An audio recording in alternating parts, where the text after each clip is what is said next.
All right, here we are with part 2 of the 1980 Suzuki TS185 project build.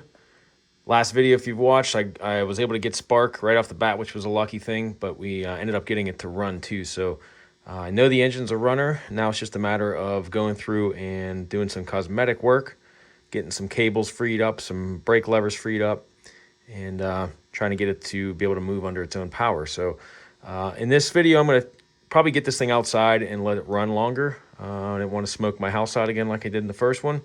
So just waiting for some decent weather to get it out, and it looks like we might have some coming up soon. So I'm going to get this outside, try to get it to run longer. We'll see if it needs crank seals and all that. I'm also going to take a look at a little closer look at this disgusting fuel tank. Started scraping some of this off, and it looks like a lot of that's just heavy mud. So hopefully there's some good metal under here, because I was afraid that was just like a rubberized coating that someone put on there. But it looks like it's just discolored mud and grease or whatever else is on there. So obviously I'm going to need a new petcock, I think. This one, I can't get this to move, and it's probably all screwed up on the inside too, so I might as well try to remove the petcock. And I might try to patch this with some, I know it's not the right way to do it, but at least to get it to a point where I can use it, I might try to patch it with some JB Weld tank patch epoxy. I've had good luck with that from before. I used it on an XL 500 that I worked on with a metal tank that was probably close to this. I wouldn't say as bad as this tank, but it did have bigger holes in it. So in some ways, this one just has a lot of smaller holes, so pinholes. I might be able to get away with using it. That XL 500 had like this whole section here was kind of rotten to the core, and I patched it and then used that epoxy, the two-part epoxy, the tank weld that they call it, and it held. So it wasn't pretty looking, but it held. And I might go the same route here just to try to get it to be usable. You know, obviously it's going to need replaced most likely. I don't have any kind of welding skills to be able to fix this the right way, so cut me some slack when you see me using the JB Weld stuff on here. I just want to get it to be usable, at least for now. So we're going to look at that. We're going to look at the seat cover. I'll probably end up doing that in this video if I can get one ordered up and found. So this here doesn't look too promising. It looks pretty rotten. So I might need a new seat pan too. We're going to see once I get the cover off what it looks like underneath. I'm almost afraid to look, but just got to get these two pivot pins out. I'll pull the seat off. We'll get a look at that. And pull this off, get the battery out. I'm not really worried about wiring up the battery yet, because nothing else is really even working. So just get that out of the way for now. But figure that's a good start for the next one here. So stay tuned, and hopefully she'll be one step closer to being on the trail after this video.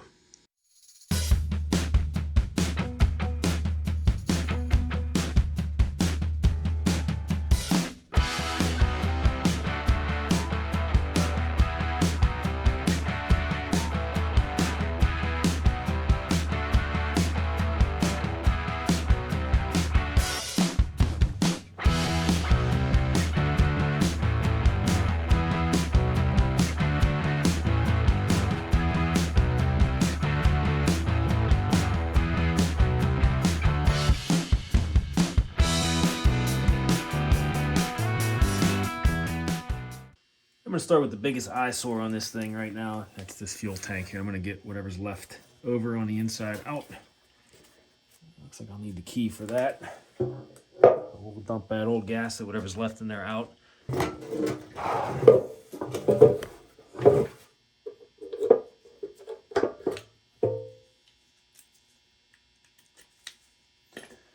That smells so good.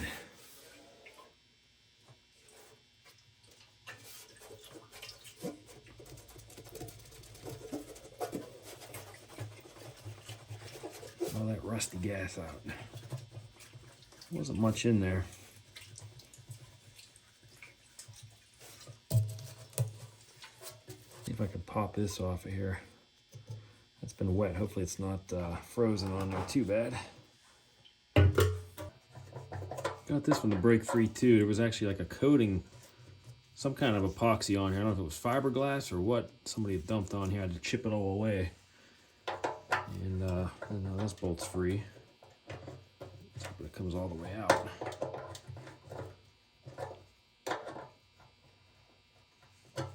Just gonna take my time getting this one out. I don't want to break anything off.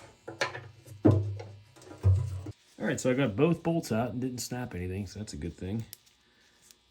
In better shape than I expected. Now, let's see if I can pull the petcock off. It seems like it's glued on here. See if I can wiggle this off here. Whoa.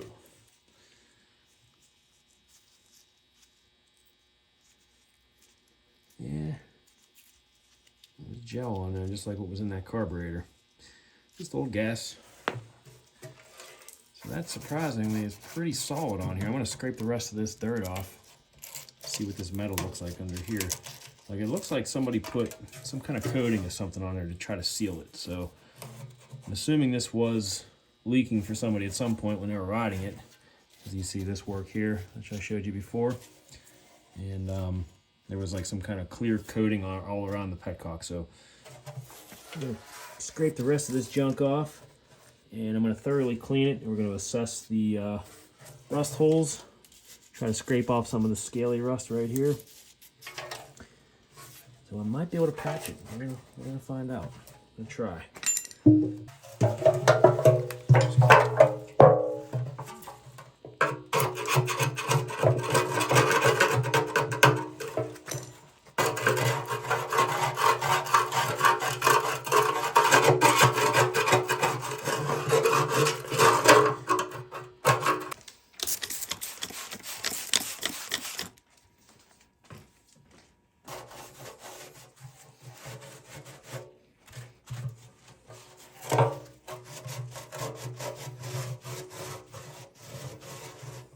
So after giving this a thorough cleaning, just to wipe down, tank is still bad, don't get me wrong, but it's not quite as bad as I thought it was. So underneath here, it is surprisingly solid. I don't see any pinholes under here on the bottom. However, I do see a pinhole right here. Like these two spots might have a slight pinhole. And obviously the back is really bad. We got all this pitting, and I was able to scrape off quite a bit, so we're down to solid pitted rusted metal. Still not ideal, but this is the biggest hole right here. You can see that.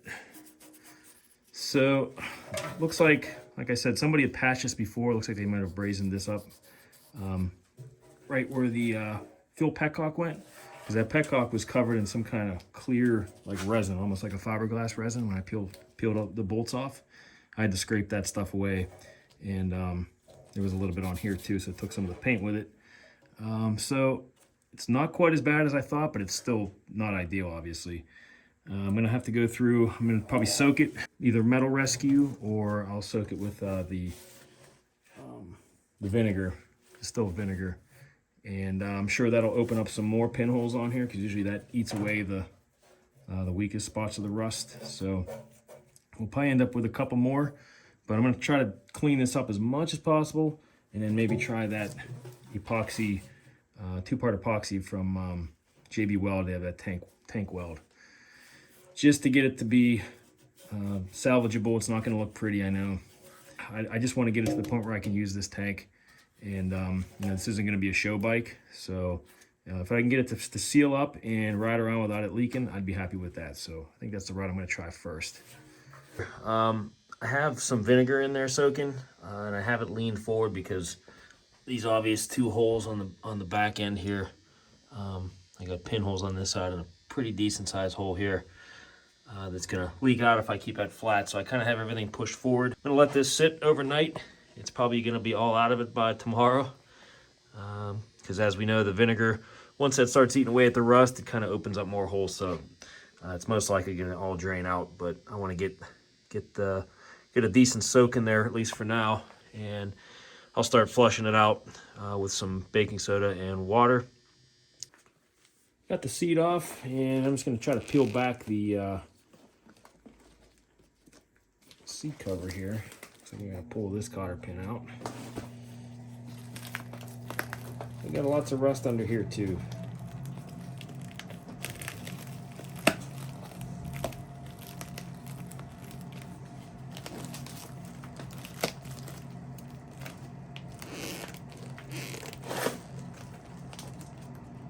Got no hooks to work with.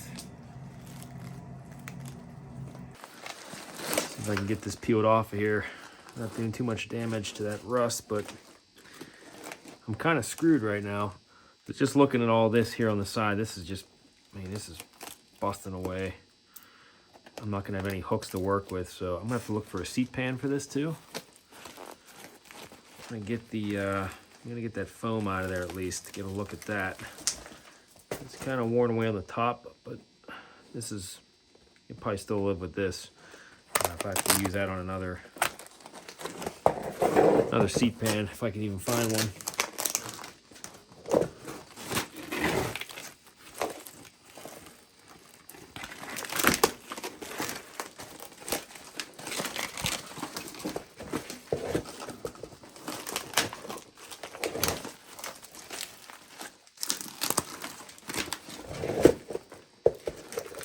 That one side, it's really, really bad. This is mostly heavy surface rust on this end.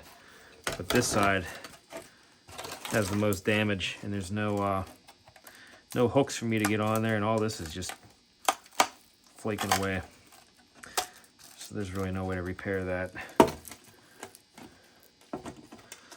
I'm gonna hold on to this though, just in case I do find a seat pan. Maybe I can move the hinges over, and some of these, I guess the lock for the key, and these pads here too. So I'll just kind of throw this off to the side and hold on to that foam too, just in case I could reuse that. Let's see what eBay has for me to find. My seat that I had ordered off of eBay came in. I paid 50 bucks for this, plus shipping. And you know, it's not perfect, but it is way better than the one that I pulled off of here, which I was gonna try to use with this foam, but looking closer at the foam, it's missing quite a bit off the top. So a seat cover would just look like garbage on there, I think. So the other thing too is the hooks along the edge here. This side it's not bad, but this side there's like none left. So really, I really couldn't use this pan to do it right, because that seat cover has to be tight across the top, obviously. But this one has just some surface rust on it, nothing like that one. It's missing a nut here. That's no big deal. All the hooks are still in place.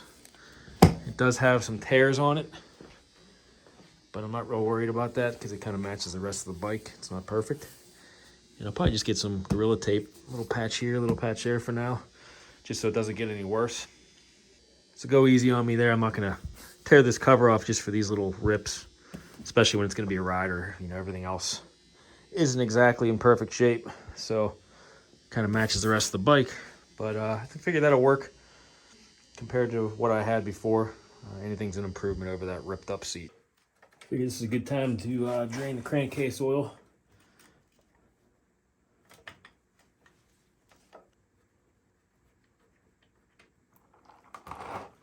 Oh yeah, we got some water in there. We got some moisture going on in there.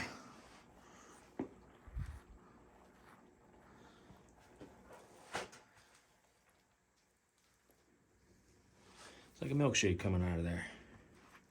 Okay, got the old oil out, and this motor calls for 700 milliliters. So I'm gonna throw that back in.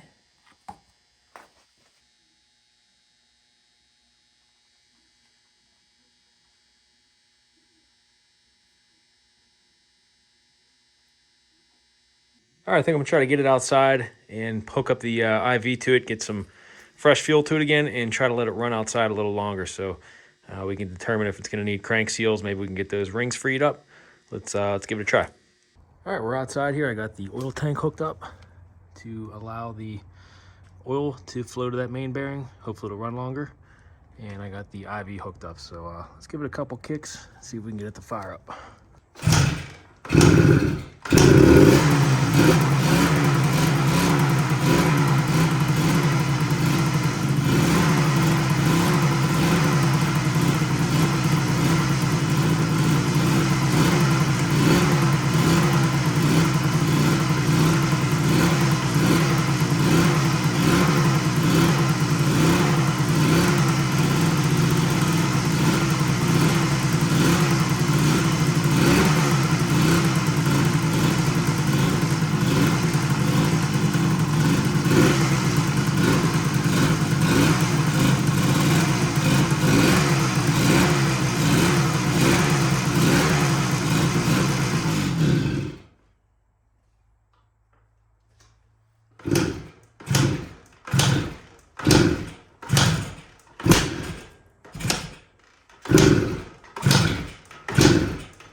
All right, this time I'm going to see if it'll start without putting any gas down the spark plug hole. And it seems like whenever I take it off of the choke, it sputters out and dies. I also have some premix in there and the injection tank hooked up, so it is getting a lot more oil than it should be right now, because it's 32-to-1 mixture premix. So I don't know if it's that. I'm gonna see if I can get it to run longer and try to burn off whatever's in there possibly.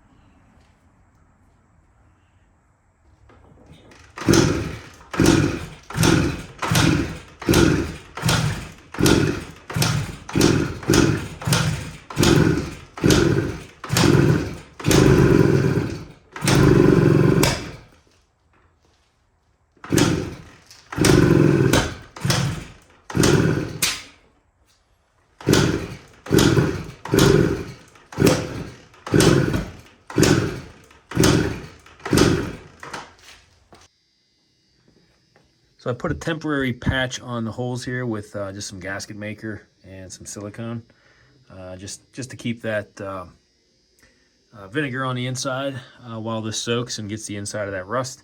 Obviously, I'll be grinding this off and cleaning it up, and I'm going to try to fill those holes, like I said, with some lead or some kind of solder maybe, I don't know. I'm going to try it and see what happens. But I think the rest of the tank is actually holding. This has been in here for a couple days and it hasn't dropped down. And I just kind of have a brush going in there, loosening up anything that's scaling. I'm going to dump it out and we're going to flush it out.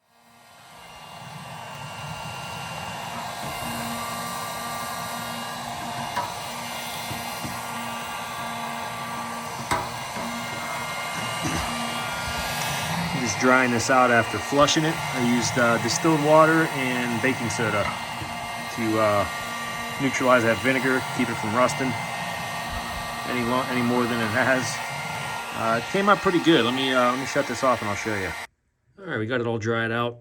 Try to get a light down here so you can see it, but it's a lot better than what it was. I still got to do a little drying. As you can see, it's a little bit wet down there still. Really can't get that to focus too well, but you get the gist of it. It's not perfect. But it's about as good as it's going to get with this tank, I think. So luckily it held all the vinegar in there while it was upright. So I had the back end sealed up, like I said. All right, so the plan of attack here I think is going to be, I'm just going to kind of clean up this metal as much as I can with a Dremel tool and this wire brush on the end. I was originally thinking on doing the solder with silver or something like that on here. But this metal's so thin, I'm afraid if I heat this up, it's just going to make it like tissue paper. So I'm just going to go with the JB Weld tank seal method. I'm going to try that first. If it doesn't work, I can always grind it out and try a different method, but we're going to try this here. So I'm going to lay that down over top of all this after I get it cleaned up. And I got some on this side here too, and also pinholes on the bottom here. And I think I got one over here too that I'm going to touch up. Yeah, right there. The big ones though, obviously, are these back ones. So I'm going to put the tank weld over top of this and let it cure. And then I'm going to try to use this two-part epoxy metal set over top of that to smoothen it out. I'll sand it down and then maybe put a coat of blue paint that I can match as close as I can to this.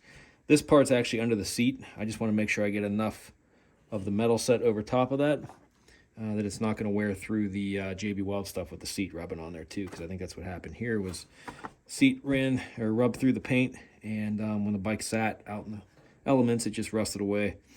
So a lot of pitting. I'm going to try to fill all that in, sand it down, paint it, and then hopefully that'll be enough for it. And then the bottom ones here too will just be a matter of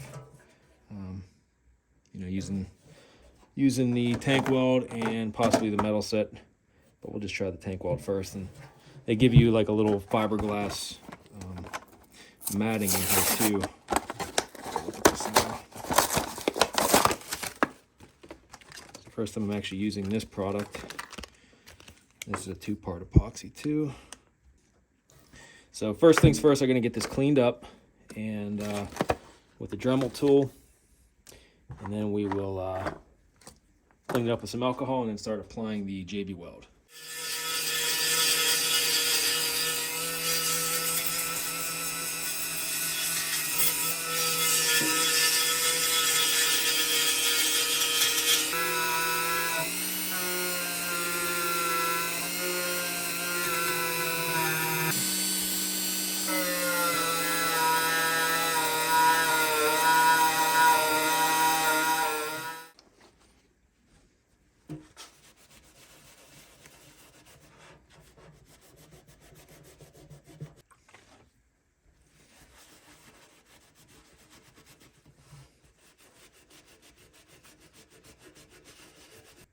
Okay, we got the metal cleaned up pretty good here. Before I begin, I'm sure a lot of people are probably saying there's better ways to repair that, which I know there is. I just don't have the ability to weld.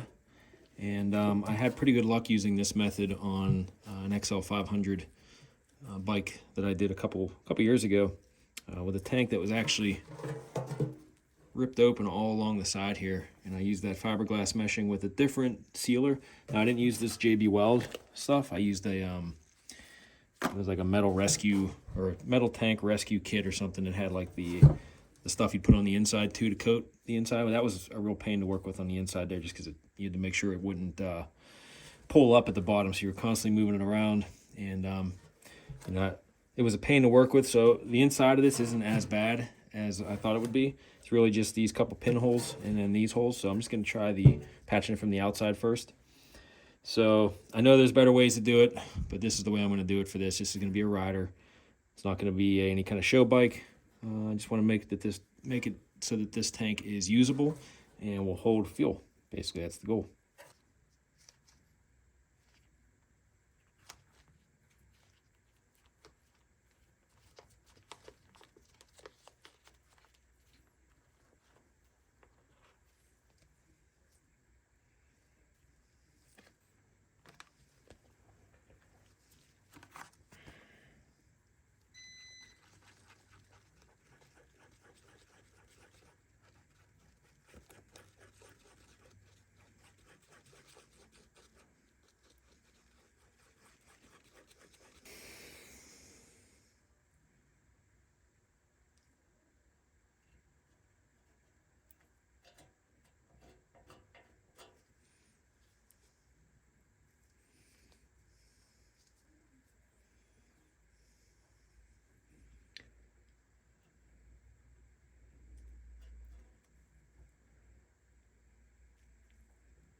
Can actually probably use this to fill in a lot of the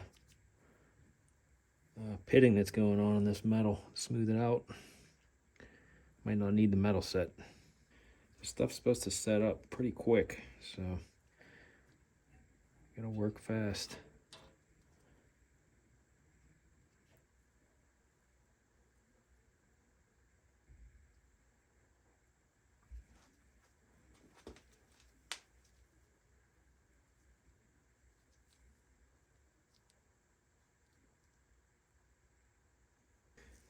I don't know, I might not even use the mesh that comes with it, because it's thick enough to where it's filling in those holes. And I think if I lay that on there, it's just going to kind of make a mess of it. Might be harder to sand down a little bit too.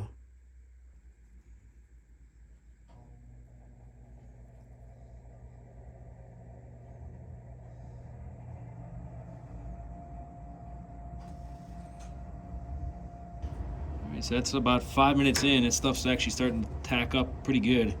So you don't have much time to really work with it. So if you are going to try it, make sure you have your stuff ready to go before you mix it. So this is on there pretty heavy, and I'm planning on letting this cure probably till tomorrow before I start sanding a little bit. I'm not going to take too much off, just because that rubs up against the seat, like I said. So I'm just going to smooth it down and maybe put a coat of paint on it, just to make it look halfway decent when the seat's lifted up. And once again, I know there are better ways to do it, but I'm not a welder. and I don't have access to any kind of solder that would work on this. And like I said, the metal's so thin on the back here, if I were to heat that up and try to solder anything, I'm afraid it would just fall apart. So I'm going to try the old JB Weld method here. We'll see how it goes. I'll bring it back in once I'm ready to start sanding, and we'll take a look at it once it's fully cured. All right, here it is next day. The JB Weld is fully cured, and looks like it did a pretty good job of covering all that. This is right where that hole was. So, let's see what it looks like underneath here too. Yep.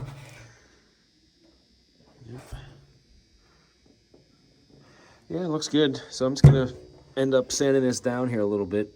Try to get some of these high spots out and just make it look halfway decent, and then throw some paint on it.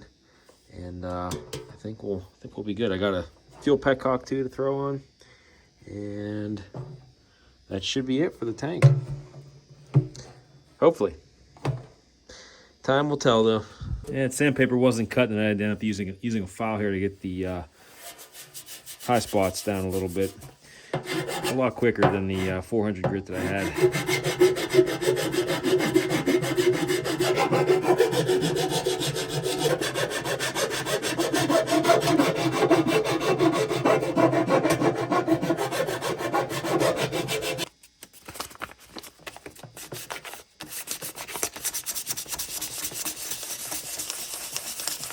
All right, we got the JB Weld sanded down pretty well. It's not perfect.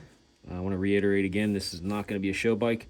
This is just to make this functional and somewhat decent looking. So I'm also going to just touch up the bare metal that was exposed. I already got that primed. And I'm just going to brush the paint on, I think. I have some leftover blue paint that I was, I guess this is like a Ford blue. Ended up using on another project. I painted the fuel tank on my XL350 with this stuff, and it matched up pretty good. And I figure this is pretty close to that color too. And obviously, I mean, the tank again is not showroom condition, so this will be close enough to touch it up. And it is gas and oil resistant too, which is nice. So just in case I spill fuel on it, it's not going to flake off. So I'm going to get my brush and start brushing paint on, I think. It actually matches pretty close.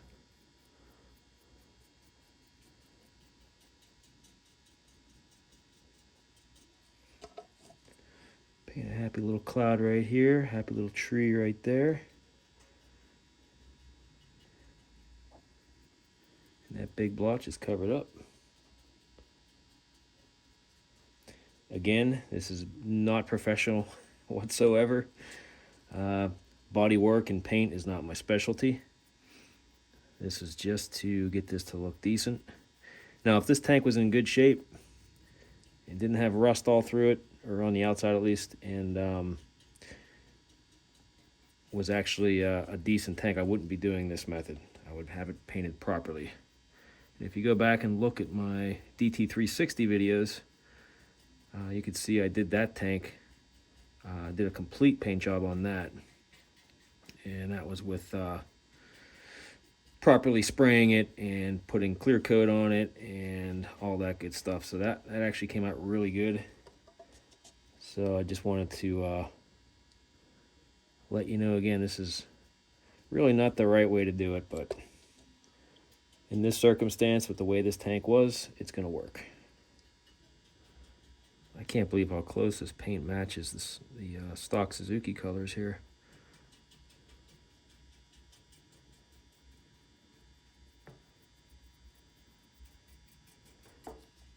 It's just the Rust-Oleum automotive paint. It was Ford blue, like I said, or Chrysler blue. One of the two. All right, I'm gonna move back over to the bike now while I'm waiting for that paint to dry. And I think what I'm gonna do next is get a look at that top end. So we're gonna take the head off. I'm gonna get the exhaust out of the way and the side cover and stuff. And we'll move all that out of the way, pull the cylinder head off, and take a look at the piston and rings. Start getting this side panel out of the way first.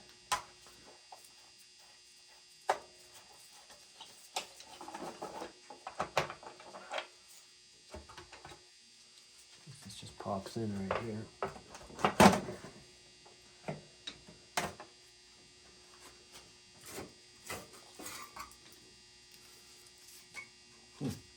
That battery's seen better days. I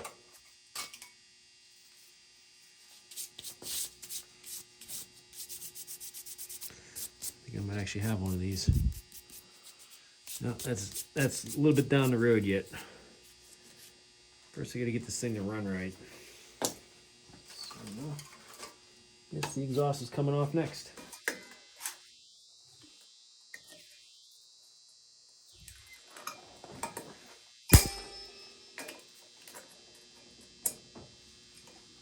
So I'm a little worried on taking these bolts out.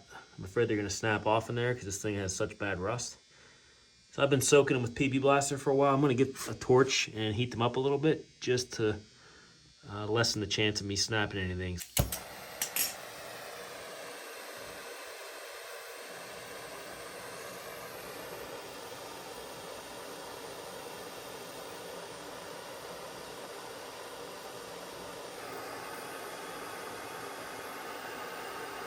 Coming out nice and easy now.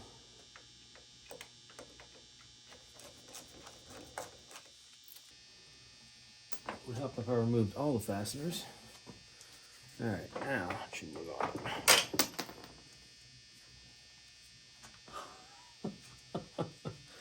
Where did this come from? It just fell out from underneath the seat. Maybe an old toolbox area. That is the original plug that should be on there. BP70S GK. Interesting.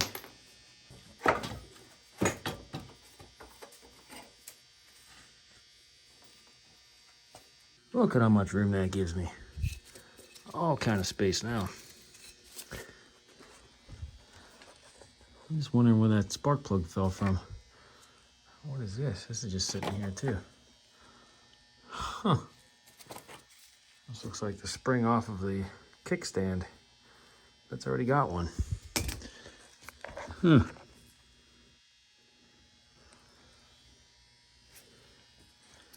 I'm wondering where that spark plug was sitting. Probably right in here too. Crazy. All right, so looks like I just have 1, 2, 3, 4, 5, 6 nuts to get off the top there.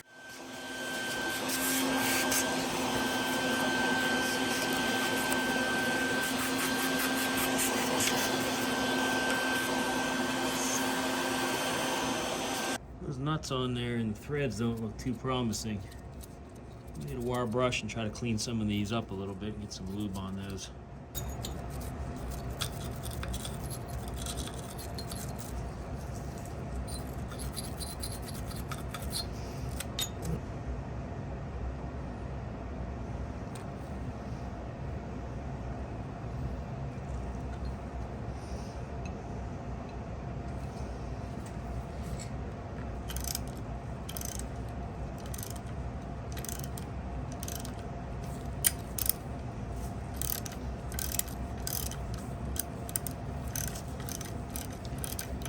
A little tight coming off of there, not too bad though. I'll work the threads back and forth a little bit.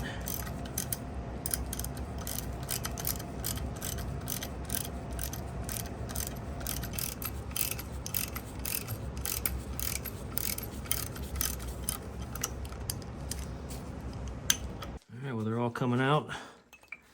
Nothing snapped, thankfully. Just gonna lube up the studs here. Hopefully make this head slide off of there a little easier.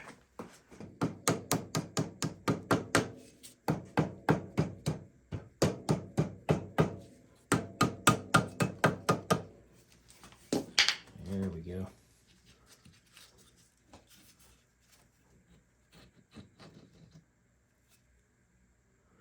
Oh boy. Where do you get a look at that piston? Yow. How the heck was this thing even running? Yeah, it's pretty safe to say I'm gonna need a piston. Wow, and this thing is actually running. Let's see what that cylinder wall's like. I don't believe that. I don't feel any kind of deep cuts in there or anything. That's nuts. Wow.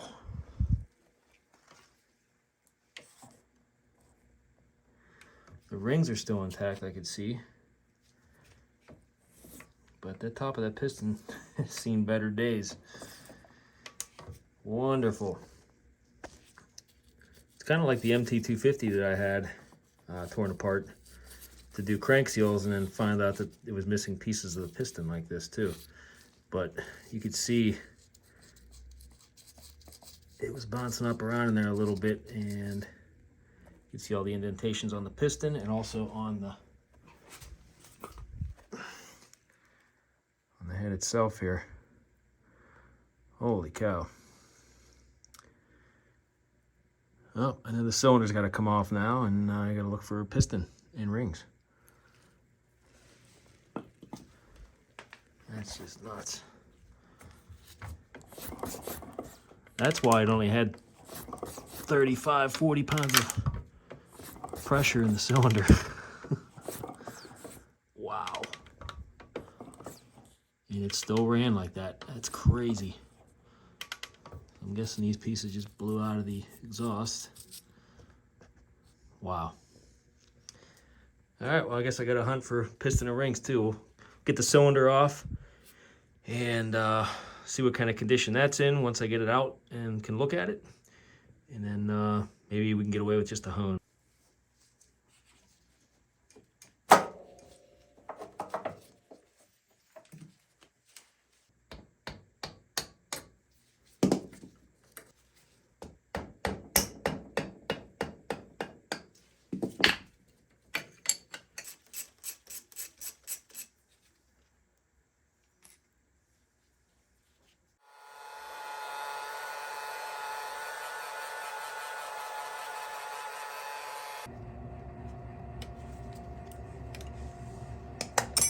Let's see. There we are. Okay.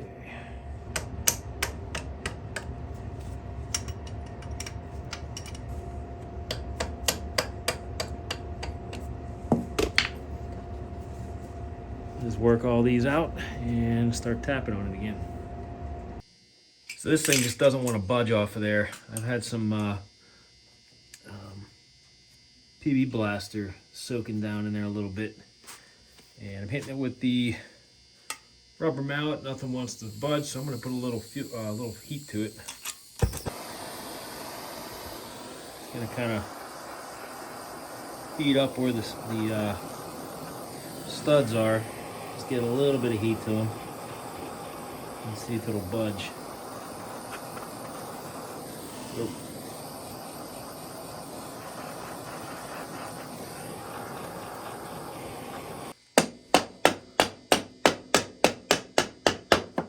There we go. It's starting to move now.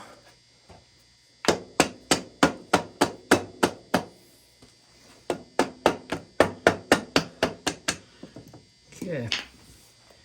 Just need a little bit of heat.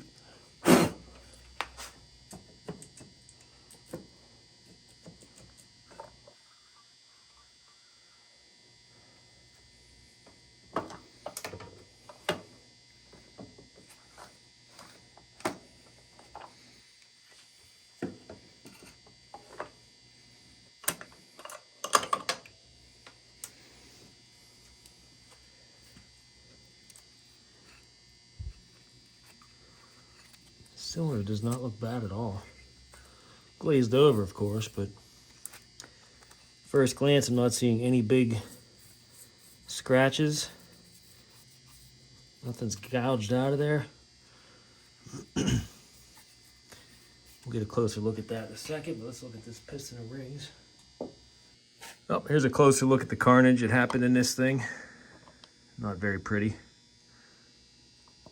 It's missing the top ring. Actually, I have half of it right here. That was still in there when I took it out, and when it slipped out of the cylinder, it fell off. So the other half is nowhere to be found. It either got chewed up and spit out the exhaust, which I'm thinking is from all of that, and it probably took the chips off the top of the piston there too, and just spit it out the exhaust. Side to side, got a little bit of movement. Let's check up and down. Up and down, I have no play at all, so that's good. Just that side to side. I guess I'm gonna get this piston off of here and start hunting parts.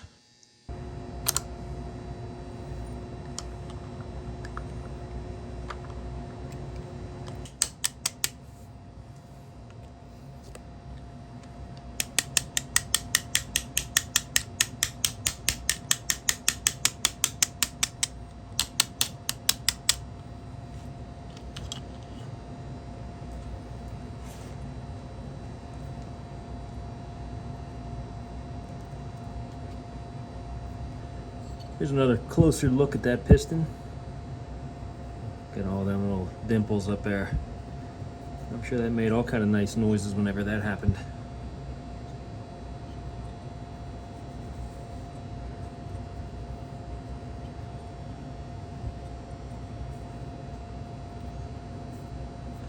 Surprised that ring isn't fried and sticking to that.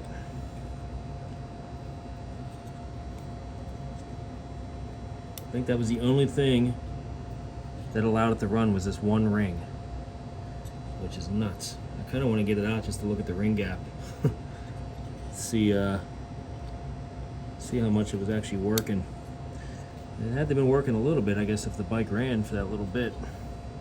Looking a little bit closer at the cylinder here, I'm really surprised at how good a condition this is in. I mean, I cleaned it up and I still can't feel any scratches. I can't catch my fingernail anywhere here.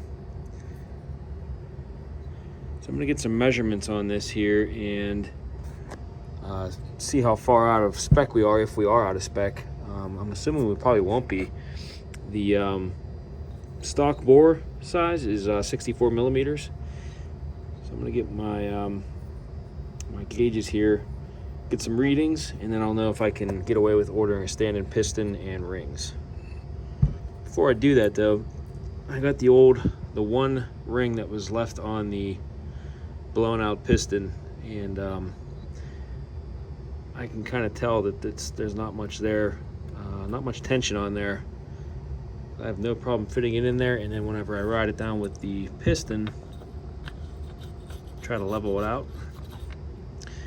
it doesn't even sit right on the I don't know if you can tell, but the piston's kind of riding off of the cylinder wall, and you can see that ring gap is massive. Let's see, I'll hold it up to the light so you can see it. I can get this to focus. Right there, you can see it's not even, it's not touching all the way around the cylinder. So I don't know how that thing was running, and it actually ran pretty decent for those few minutes that I had it running in the driveway there. So can't imagine how good it'll run with a decent set of rings and piston in there, and try to hone this out too. All right, just gonna get a couple measurements here. The diameter of the cylinder. Hopefully it's at 64 millimeters.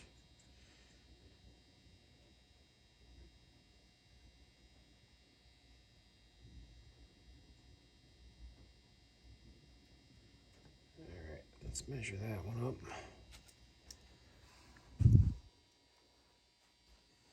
Measure this out.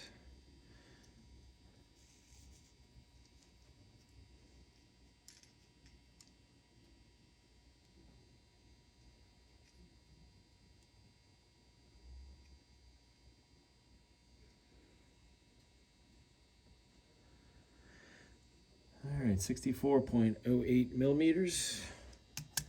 Measure it this way here too.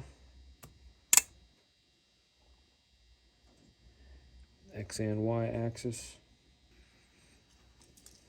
Okay, what do we got here?